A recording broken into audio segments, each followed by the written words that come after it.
Assalamualaikum warahmatullahi wabarakatuh. Perkenalkan, nama saya Edi Ahmad Sujai. Saya mahasiswa Sekolah Tinggi Ekonomi dan Bisnis Islam Sukadamai, Natar, Lampung Selatan. Di sini saya akan mempresentasikan tentang monitoring dan pengawasan pembiayaan, di mana ini adalah salah satu tugas mata kuliah yang harus dikerjakan. Oke, langsung saja kita mulai materinya. Di sini saya akan menjelaskan apa sih yang disebut dengan monitoring atau pengawasan pembiayaan.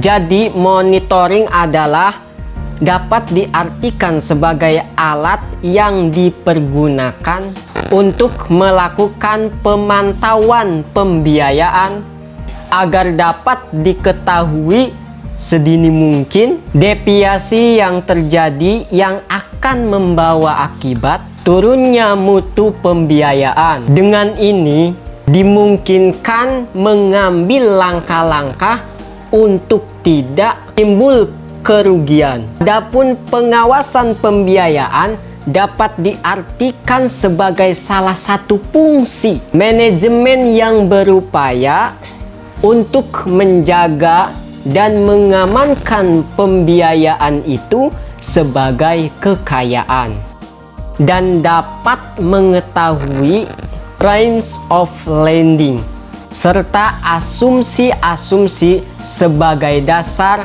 persetujuan pembiayaan tercapai atau terjadi penyimpangan. Itu yang dinamakan pengawasan pembiayaan. Selanjutnya di sini saya akan membahas tentang fungsi dari monitoring dan pengawasan pembiayaan. Yang pertama adalah fungsi dari monitoring, di mana merupakan alat kendali apakah dalam pemberian pembiayaan telah dilaksanakan sesuai dengan perencanaan maupun ketentuan-ketentuan yang telah ditetapkan di bidang pembiayaan, yaitu dalam bentuk surat edaran atau peraturan ataupun ketentuan-ketentuan lain yang berlaku secara umum maupun khusus. Sedangkan fungsi dari pengawasan yang dilakukan oleh unit pengawasan eksternal atau internal auditor lain adalah sebagai sarana untuk melakukan checking dan dinamisator apakah internal kontrol di bidang pembiayaan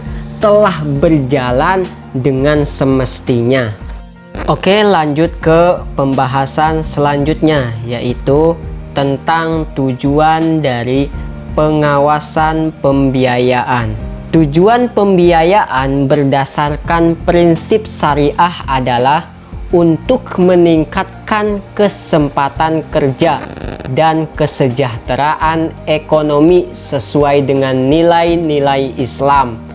Pembiayaan tersebut harus dapat dinikmati oleh sebanyak-banyaknya pengusaha yang bergerak di bidang industri, pertanian, dan perdagangan untuk menunjang kesempatan kerja dan menunjang produksi dan distribusi barang dan jasa-jasa dalam rangka memenuhi kebutuhan dalam negeri maupun ekspor. Selanjutnya kita akan membahas tentang penanganan atau strategi pembiayaan permasalahan. Secara umum, strategi yang dijalankan sebagai upaya penyelesaian pembiayaan permasalahan dapat dikelompokkan menjadi dua. Yang pertama, strategi, di mana strategi adalah strategi saat bank masih ingin mempertahankan hubungan bisnis dengan nasabah dalam konteks waktu jangka panjang. Adapun yang kedua adalah phase out strategi, di mana strategi saat pada prinsipnya bank tidak ingin melanjutkan hubungan bisnis lagi dengan nasabah yang bersangkutan dalam konteks waktu yang panjang, kecuali bila ada faktor-faktor lain yang sangat mendukung kemungkinan adanya perbaikan kondisi nasabah. Itulah tadi dua cara atau strategi pencegahan pembiayaan bermasalah. Oke, itulah tadi pembahasan tentang monitoring atau pengawasan pembiayaan bermasalah. Mudah-mudahan apa yang telah tadi saya sampaikan bisa bermanfaat. Jika ada salahnya, mohon diperbaiki. Sekian dari saya. Wassalamualaikum warahmatullahi wabarakatuh. Sadaqallahul azim.